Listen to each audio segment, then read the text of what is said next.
Many people remove the ECU to have it flashed or remapped.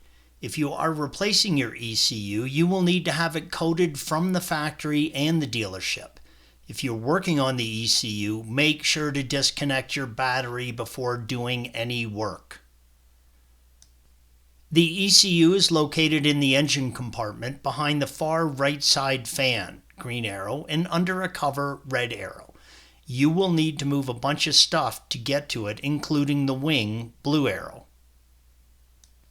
With the fan and covers removed, you can see the ECU cover, red arrow, and the hose that you will need to disconnect, green arrow.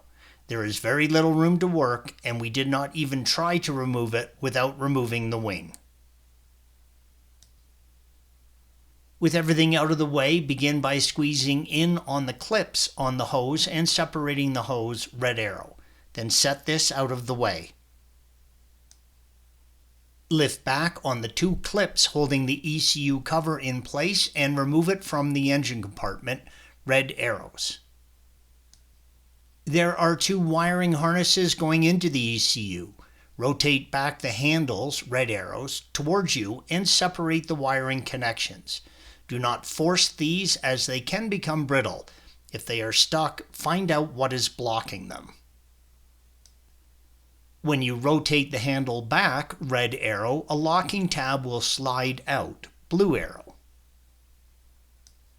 You can simply rotate the tube for the engine sound out from the chassis and set it aside to give you more room to work.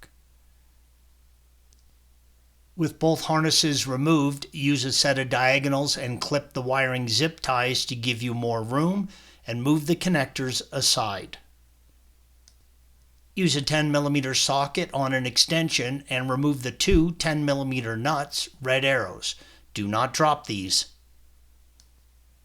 Slide the ECU with its mount forward off of the rear mounting posts.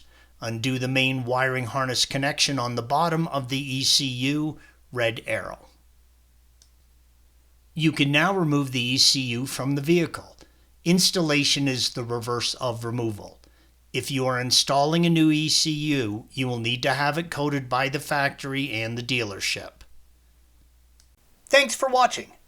Be sure to subscribe to our channel and check out another video in this series.